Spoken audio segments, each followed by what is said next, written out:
바울 사도는 본문을 통해서 오늘 성도가 살아가면서 갖춰야 될 모습에 대해서 이야기하고 있습니다. 구원받은 성도가 가정생활이나 직장생활이든 교회 생활은 물론이거니와 하나님 앞에서 어떤 모습이 되는가, 사람 앞에서 어떤 모습을 갖추어야 하는가를 말하고 있습니다. 특별히 하나님을 진실함으로 사랑할 뿐만 아니라 그와 같이 이웃을, 형제를 그렇게 진심으로 사랑하라라고 하는 것이 담겨져 있습니다. 오늘 교회는, 기독교는, 성도는 사랑이라고 하는 단어를 가장 많이 쓰기도 합니다. 또 많은 부분에 그렇게 기도하고 찬양하고, 그러나 많은 경우는 입술밖에 또 말뿐인 사랑인 경우가 너무나 많고, 거기에 실제적인 행동이나 헌신이나 수고가 동반되지 못할 때가 많음을, 그런 일들을 꼬집으면서 이야기해 주는 하나의 내용이 있습니다. 어느 교회 아주 덕망이 높은 한 장로님이 안타깝게도 신장이 갑작스럽게 급성 악화가 되어져서 병원에 입원하였고, 그리고 이제 신장을 이식해야만 하는 상황에 처했답니다. 이 소식을 접한 목사님이 주일날 성도들 앞에 자초지종을 다 이야기하면서, 여러분, 우리 가운데 누군가가 이렇게 장로님을 위해서 신장을 이식해 주면 좋을 것 같습니다. 원하시는 분 있으면 손을 들어 펴주시기 바랍니다. 그랬더니 한 분, 두 분 손을 들기 시작하더니 거의 앉아있는 성도들이 대부분 손을 들더라. 성도들도 감격하고 목사님도 감격하고. 그러나 신장은 한 분만 기증하면 되니까 다 손 내리시라고 하고, 우리가 여러분 가운데 한 분을 딱 지역해서 또 하기에는 독스럽지 못하겠고, 다음과 같은 방법으로 진행을 하겠습니다라고 하면서 목사님이 오리털 하나를 꺼내 가지고는 제가 이것을 날려서 여러분 가운데 누군가 머리 위에 떨어진 그분이 기증자로 정해진 걸로 생각하고 하면 좋겠습니다. 우린 다 같이 하나님의 뜻을 받으면서 다 같이 조용히 묵상하며 기도합시다. 그리고 목사님 드디어 오리털을 후 하고 날려서 강대상으로부터 하늘 날라서 이제 중속으로 날아가기 시작하는데, 어느 자리엔가 이 깃털이 앉을 즈음 되니까 갑자기 그 자리에서 할렐루야, 아멘 이러는 소리가 들리기 시작해요. 조용했던 자리에서 갑자기 주여 할렐루야 하니까 그만 깃털이 내려앉지 못하고 위로 다시 올라가서 하늘 또 옆으로 날아가기 시작하니까 다른 곳으로 움직이니까 거기서도 주여 할렐루야 해서 또 깃털이 빙글빙글 돌아서 뒤쪽으로 날아가고, 거기서도 주여 할렐루야, 허공을 향해서 계속 외치는 바람에 깃털은 장시간 동안 내려앉지 못하고 말았다라고 하는 이 씁쓸한 이야기는, 오늘 우리가 말뿐인 그 사랑의 모습에서 수고와 헌신이 따르는 실천의 사랑이 있어야 함을 강조하는 내용이라 생각을 합니다. 그래서 오늘 사도 바울은 9절 10절에서 먼저는 형제 사랑하고 우애할 것을 말하죠. 사랑엔 거짓이 없나니 악을 미워하고 선에 속하라. 형제를 사랑하여 서로 우애하고 존경하기를 서로 먼저 하며 그랬습니다. 사랑에는 거짓이 없나니 그것입니다. 여러분, 거짓이 없다는 게 무슨 말입니까? 위선하지 않는다는 거예요. 가식적이지 않는다는 거예요. 겉으로는 사랑하는 것 같은데 속으로는 여전히 꽁하고 있고 꺾어져 있는 것을 말하는 것이 아니라는 것이에요. 여전히 마음이나 겉이나 동일하게 사랑하는 것을 말하는 것입니다. 사랑의 모임에 속해 있다고 해서, 사랑의 공동체에 속해 있다고 저절로 사랑의 사람이 아니라고 하는 이야기를 하는 거예요. 가룟 유다는 예수님을 따랐던 제자였습니다. 12명에 속했던 정말로 인류 역사상 가장 축복된 무리 가운데 속한 제자였지만, 그러나 그는 주님을 진정으로 사랑하지 못했습니다. 그래서 마지막 날 예수님께서 기도하시던 그 새벽에 군병들을 그렇게 앞세워서 말이죠, 그가 달려가서는 미리 대제사장들 낸 무리들과 짜고는 예수님 앞에 가까이 나아가 인사를, 문안을 하듯이 말이죠, 입맞춤에 인사를 할 때, 그것은 무엇입니까? 진정한 사랑의 표현이 아니라 내가 그에게 입맞추는 자가 예수니 그를 체포하라고 하는, 그야말로 예수를 넘겨주는 사인에 불과했던 것이죠. 여러분, 진정한 제자가 아니었으니, 진정한 사랑이 없었으니 이와 같이 위선된 거짓된 사랑이 나타날 수밖에 없었던 것. 그러므로 진실한 사랑의 특징은 거짓이 없는 사랑이라. 진실한 사랑, 겉과 속이 같은 사랑이라. 그래서 사랑엔 거짓이 없나니 악을 미워하고 선에 속하라. 오늘 바울은 이렇게 권면합니다. 악을 미워하고 선에 속하라. 여러분, 악을 미워하고 라고 하는 것은요, 악을 혐오하고 라고 하는 단어와 같습니다. 악을 혐오하듯이 미워해야 선에 속할 수 있다. 혐오한다는 말은 뭐예요? 여러분, 정말 끔찍히도 보기도 싫고 가까이 하기도 싫고 손대기도 싫고, 여러분 일상에서 어떤 것은 어느 끔찍한 장면이나 참상이나 상황이나 이런 것들 너무 혐오스러워서, 아니면 어떤 음식이나 어떤 특정의 어떤 식재료가 너무 혐오스러워서 말이죠, 그래서 우리가 말이죠, 보기도 손대기도 아주 끔찍히도 싫어하는, 마치 악에 대해서 그렇게 혐오할 줄 알아야, 그렇게 미워할 줄 알아야 선으로 속할 수 있다는 이야기. 여러분, 악과 선은 같이 갈 수가 없는 것이, 악과 선이 공존할 수가 없는 것이. 그래서 악을 미워하여서 선에 속하든지, 아니면 선을 거부하면서 악에 속하든지, 둘 중에 하나일 수밖에 없는 것이. 오늘 그리스도 안에서 예수 안에 구원받은 자들의 모습은 거짓이 없는 사랑 가운데 악을 미워하면서 선에 속하고, 더 나아가서 뭐라고 말씀합니까? 형제를 사랑해서 서로 우애할 것을 말한 거죠. 형제를 사랑해서 서로 우애하고 존경하기를 서로 먼저 하며. 여러분, 형제를 존중히 여기는 것, 정말로 진심으로 마음을 다해서 그렇게 높여줄 수 있는 것, 이것이 진정한 형제 사랑이라는 거예요. 상대방에 대해서 말이죠, 내까짓게 하고서 말이죠, 무시하고 깔보고 그런 것이 아니라, 상대가 어떤 위치든 어떤 자격이든 어떤 것을 갖추고 있든지 간에 그 사람을 인정해주고 그 사람의 가치를 존중해주고 높여주고 그러는 것, 그것이 말이죠, 형제 사랑, 형제 우애가 된다라고 하는 것입니다. 여러분, 이것은 내 안에 예수로 말미암는 겸손함이 채워지지 않고는 도무지 있을 수가 없는 거예요. 내 안에 그리스도의 겸손이 가득히 채워졌을 때 그와 같은 상대를 인정해주고 높여주고 그렇게 칭찬해 주는 모습이 나오지, 내 안에 예수가 충만하지 못하면 그럴 수가 없어요. 그러므로 오늘 우리가 정말 예수 안에서 겸손한 사람인가 그렇지 못한가에 대한 증거는 바로 이런 데서 나타나는 거예요. 매사에 보면 알 수 있습니다. 사람들과 관계 속에 보면 알 수 있습니다. 자꾸만 말 속에서, 대화 속에서 상대방을 인정해주고 높여주고 칭찬해주고 그렇게 잘한다라고, 정말 대단하다라고 박수 쳐주고 그렇게 말이죠, 인정해준 사람은 그 사람은 예수 안에 예수 닮은 겸손함의 사람인 거예요. 그러나 상대가 잘하든 말든 침묵이나 하고, 떠나가서는 말이죠, 그까짓 거라고 얘기하고, 아니면 말이죠, 비판하려고 하고 헐뜯으려고 하고, 이러면 말이죠, 그 사람 안에는 겸손함이 없고 오히려 자기 교만에 휩싸여 있게 되는 것입니다. 오늘 우리가 예수 그리스도 안에서 온전히 거듭난 그러한 진정한 성도가 다 되어져서 형제 사랑하되 서로 존경해주는, 그것이 가정 안에서 가족 구성원 가운데, 직장 안에서 동료들 가운데, 교회 안의 성도들 가운데 끊임없이 옆에 있는 사람들을 인정해주고 높여주는, 그래서 형제사랑, 형제우애가 넘쳐나는 은혜가 일어나기를 주의 이름으로 축원합니다. 두 번째는요, 성도가 갖춰야 될 모습은 열심을 품고 주님 섬기는 거죠. 11절, 부지런하여 게으르지 말고 열심을 품고 주를 섬기라. 게으르지 말고 열심을 품고.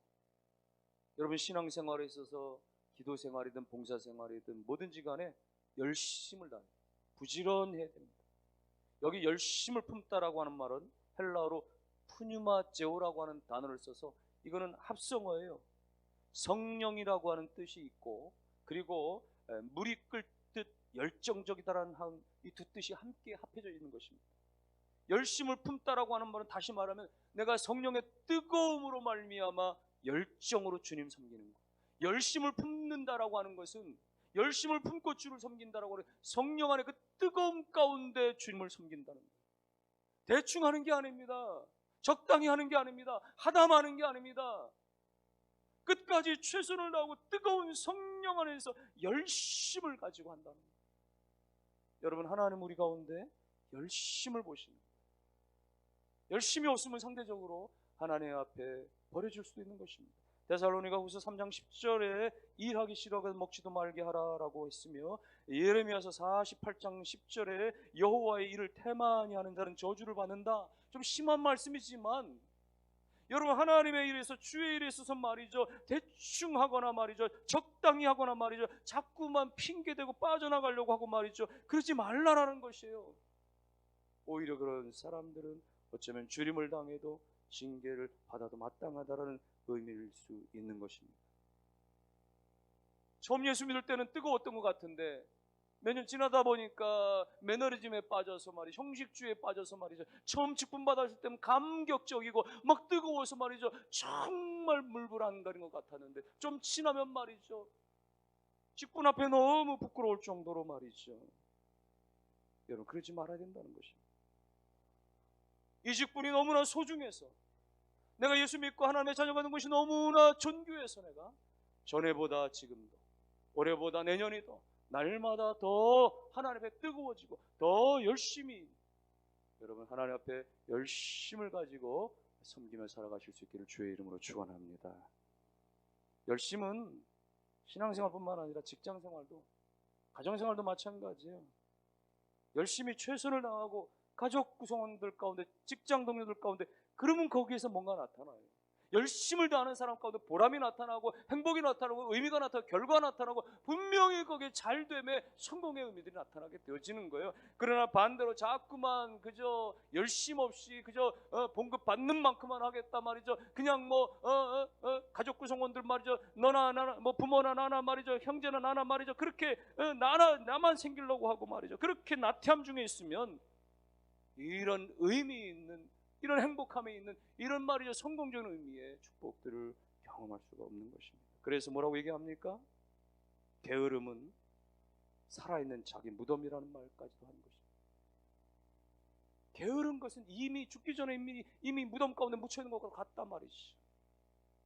오늘 교회든 직장이든 가정이든 게으름과 나태함이 아니라 열심을 품고 그 공동체에서 최선을 다하는 우리 모두가 다 되시기를 주의 이름으로 축원합니다.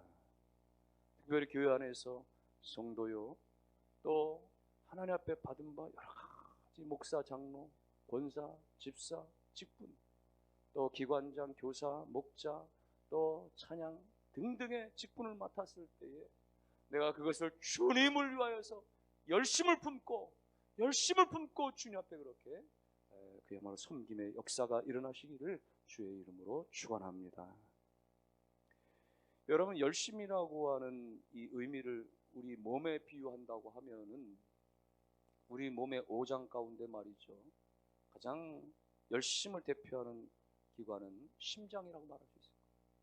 심장은 한순간도 쉬지 않고 고동을 치면서 우리의 온몸에 혈류를 보내주고 우리 몸이 움직이게 하고 활동하게 하는 가장 중요한 역할을 쉼없이 감당하니 어쩌면 이 심장은 열심을 상징하는 대명사라고도 이야기할 수가 있겠죠. 그래서 말이죠, 그런 이야기가 있습니다. 천국에서는 이 심장을 달아봐 가지고 이 땅에서 얼마나 열심히 살았는가, 그 무게를 통해서 말이죠, 확인해 본다라고 하는 그런 얘기 아니라, 이건 성경적인 얘기 아니라 누군가 이렇게 한 얘기인 거예요. 그런데 어떤 사람이 말이죠, 교회에서 너무 열심히 생활한 분이 있었는데 열심히 있는 그분이 천국 역사상 최고의 무게가 나와서 한 40kg가 넘을 정도의 심장 무게가. 사실 보통 남성들은 한 300g, 여자들은 한 250g 정도 된다 그래, 무게가. 근데 이 사람 심장에 40kg 정도. 자세히 살펴보니까 그 열심의 무게들이 어떻게 만들어졌는지 자세히 살펴보니까 좀 다른 거예요. 자기 이름을 내세우기 위해서, 자기 명예를 위해서 열심 낸 게 4kg, 연말에 목사님께 관심 끌어가지고 잠깐 반짝 낸 열심으로 직분 받으려고 열심 냈던 게 6kg, 박 집사를 시기하고 질투했던 열심이 8kg, 이 집사와 경쟁하게 했던 열심이 10kg, 봉사하면서 조 집사는 일을 한다 안 한다 따지고 목사님은 왜 이런 일을 나보고 하라느냐 마느냐 툴툴거리며 한 열심이 12kg. 이런 거 다 합치니까 결국 참 믿음으로 순전한 마음으로 한 열심은 100g 정도밖에 되지 않더라.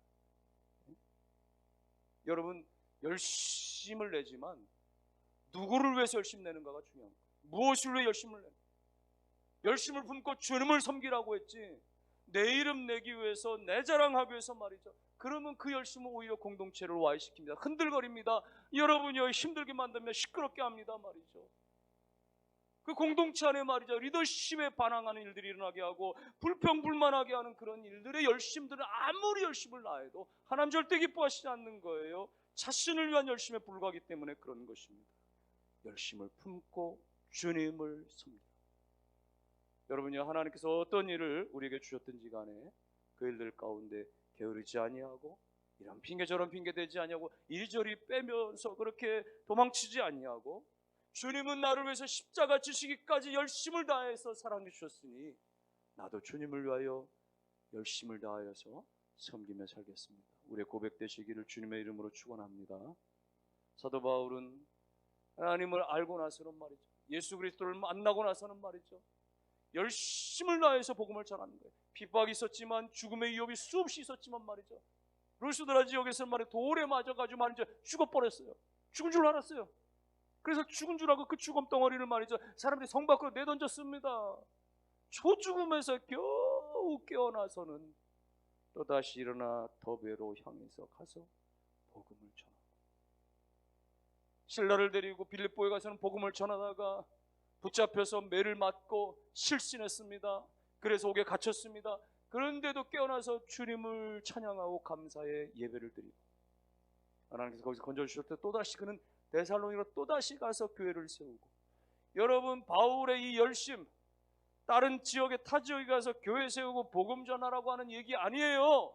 그러나 오늘 내가 예수 안에서, 주의 공동체 안에서 허락되어진 그 어떤 모습이든지 간에 이와 같이 희생이 있어도 어려움이 있어도 감당하는 바울의 그 열심의 특징, 그 중심은 우리가 다 닮아가는 은혜가 일어나기를 주님의 이름으로 축원합니다. 열심히 있어요.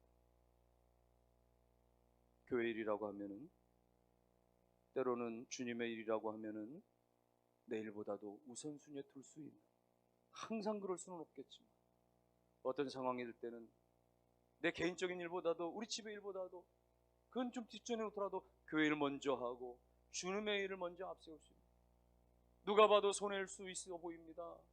내가 지금 직장일 할 것도 많고 또 여러 가지 학교 일 할 것도 많고 또 가정에 할 것도 많지만, 그럼에도 불구하고 하나님에게 맡기신 일이니까 그것에 대해서 내가 묵묵히 감당하며 순종할 때 하나님께서 그 중심 보시고 하늘나라에 빛나는 그런 존재가 되게 하실 뿐만 아니라 먼저 이 땅에서 그 삶이 하나님 앞에서 빛나게 하실 사람들 가운데 존귀함을 받게 하실 줄로 믿고 하나님의 열심을 다해 섬기는 은혜가 일어나기를 주의 이름으로 축원합니다.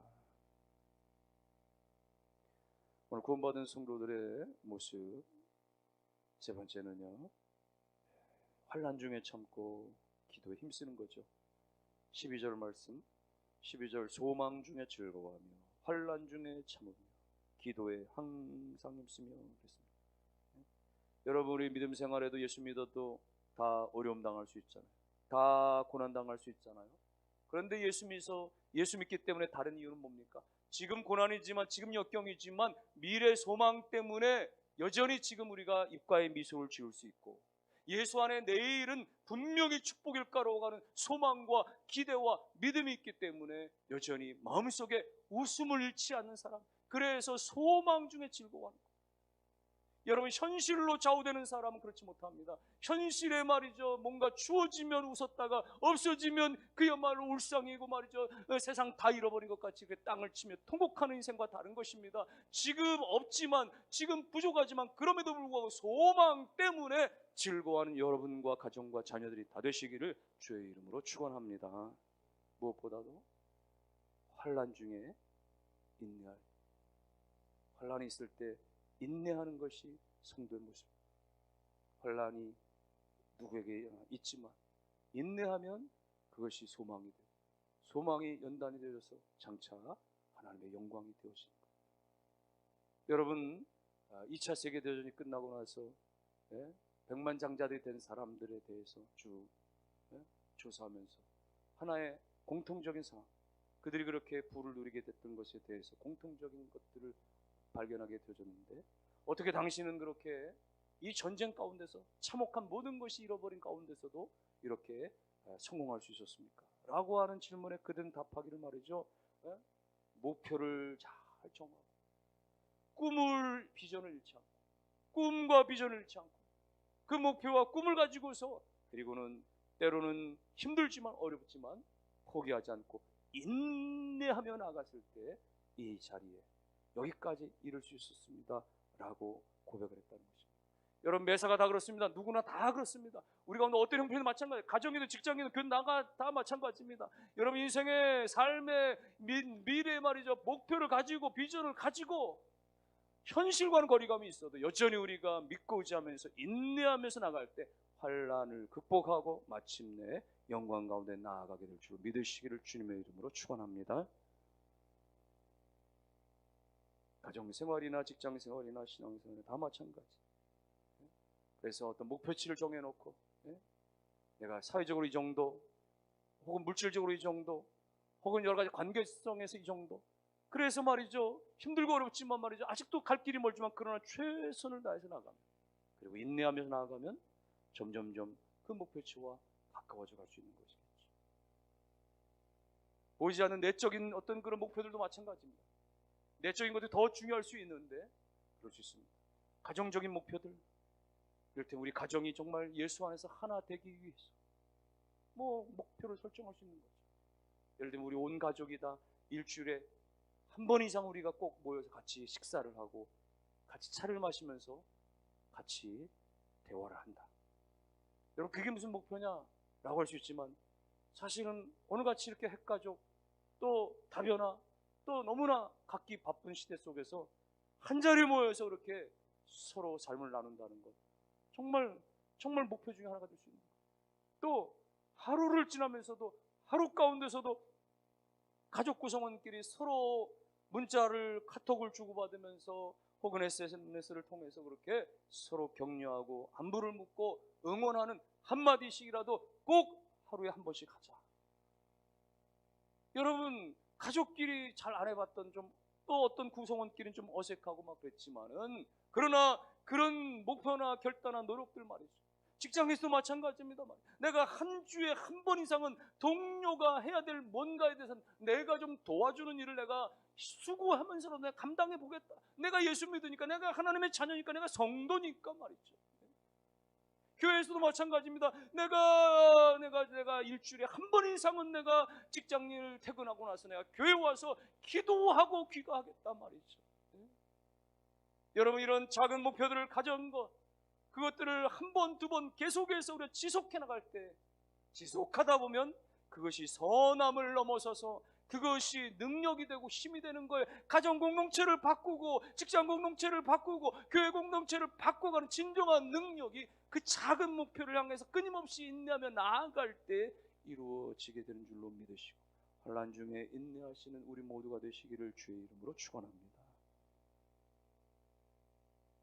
그러므로 오늘 우리가 환난 중에 인내하고 소망 가운데 즐거워하려면 평소에 우리가 기도가 필요하죠. 기도가 계속되어야 우리가 어려워도 소망 가지고 즐거워하고, 기도가 계속되어야 환난 중에도 인내할 수 있는 힘이 나는 겁니다. 그래서 기도가 필요합니다. 계속. 기도는 위급할 때만 하는 게 아니라 일상 중에 매일같이 정해놓고 기도하고 시간 기도하고, 그러면 그 기도가 나에게 습관이 되고 나의 삶에 큰 의미가 되어져서 말이죠. 예? 내 삶의 전체를 말이죠. 돕는, 이끌어가는 그 힘이 거기서 나오게 되어지는 거예요. 오래전에 영국의 의학협회에서는 그런 발표를 한 바가 있습니다. 예? 질병 치료하는 데 있어서, 질병을 치료하는 데 여러 가지 방법들 가운데서 가장 효과적인 방법이 뭐냐? 그때에 하이슬로프라고 하는 그 박사는 이야기하기를, 내가 지금까지 발견한 여러 가지 치료법, 여러 가지 어떤 그런 생약, 특별한 어떤 그런 그 약들이나 말이죠, 이런 방법들 가운데 가장 효과가 좋았던 거, 그거는 기도입니다라고 의학협회에서 의학 박사가 이야기했다. 여러분, 교회 목사가 얘기한 게 아니가 말이죠. 예? 여러분, 의학 박사가 말이죠, 의사가 말하는 거예요. 예? 사람이 계속해서 습관적으로 시간 놓고 그렇게 끊임없이 정기적으로 기도하는 사람은 그렇게 마음의 평온이 있게 되어지고, 마음이 안정이 되어지고, 신경의 과민을 잘 조절해 주기 때문에, 그래서 그런 사람들은 면역력이 강화될 수밖에 없고, 그런 사람은 질병이 찾아와도 쉽게 극복하고 이겨낼 수가 있고, 그것만큼 중요한 것이 없다. 여러분, 평소에 우리가 기도에 늘 힘쓰셔서, 기도가 우리의 모든 혼란을 이겨내게 하고, 우리 어려움 가운데도 소망의 웃음을 잃지 않게 하는 은혜가 일어나기를 주의 이름으로 축원합니다. 특별히 기도는 우리 가운데 어려움에서 벗어나게 하는, 위기에서 벗어나게 하는, 인생이 바뀌고 미래가 바뀌게 하는 가장 중요한 것이 하나님 앞에서의 기도입니다. 기도예요. 은행빚 몇 천만 원 때문에 자살까지 결심했었던 가락제일교회 어떤 집사님이 말이죠, 젊은 날에 이혼을 하고 두 자녀를 덩그러니 데리고 말이죠, 너무 막막하고 그리고 너무나 원망스러워서 날마다 술과 노름에 빠졌답니다. 그 생활의 괴로움을 잊어버리려고 자주 포금을 하고 시간을 때우기 위해서 그렇게 도박에 매달리고, 그러다 보니까 빚이 지죠. 여러 개 카드를 돌려막게 하다 결국은 법적 처리까지 이루어진다고는 그런 고지서를 받게 되어지고, 이게 도대체 자기 힘으로 해결할 길이 없어서 과거에, 그래서 말이죠, 차라리 죽어버리죠. 자살하죠. 그래서 두 아이에게 말이죠, 보험금 탈 수 있는 보험 그걸 다 들어놓게 하고, 어떻게 죽으면 아이들에게 정말 이게 잘 피해적으로 죽게 만들어서 보험사가 잘 판단해가지고 보험금을 받게 할까, 이런 것까지 다 계산을 하고 있었는데, 그러다 어느 날 일하다가 사고로 손가락이 찢어지고 골절되면서 수술을 받게 됐습니다. 수술을 마치고 병원 밖을 나오면서 갑자기 드는 생각, 하나님이 나 더 이상 도박하지 말라라고 손가락을 이렇게 부러뜨려 놓으셨나 보다. 하나님이 뭔가 하셨다라는 생각이 들었습니다. 그리고 우연찮게 며칠 뒤에는 어느 찬양 집회에 참여하게 되어졌고, 거기에 앉아서 찬양과 함께 하다가 나 같은 죄인 살리신 주님의 은혜가 놀라워 그 찬양 가운데 하염없이 눈물을 흘리고 그렇게 하나님 앞에 엎드려 기도하는 시간을 가졌답니다. 그러면서 교회를 다니기 시작하고, 그 해 가을에 어느 특별 기도에 참여했다가 그 특별 기도회 때 방언이 터지고 하나님 앞에 눈물 콧물 쏟으면서 하나님 앞에 죄를 다 고백하고, 그렇게 엄청난 회개의 은혜가 일어났는데, 놀랍게도 다음날 운전하기 위해서 회사 가서 배차실에 들어갔는데 담배를 피던 사람들 때문에 연기가 자욱했는데, 자식 그전에는 전혀 몰랐는데 그날따라 도무지 그 냄새가 역겨워서 들어갈 수가 없어요. 그것은 다음 날에도 계속되어지고, 그런 상황에서 계속되어지고, 결국은 저절로 담배 끊고 신앙에 전념하면서 하나님의 은혜로 가정이 회복되어지고 경제가 회복되어지고 하나님의 신실한 가정으로 세워질 수 있게 되어졌다는 것.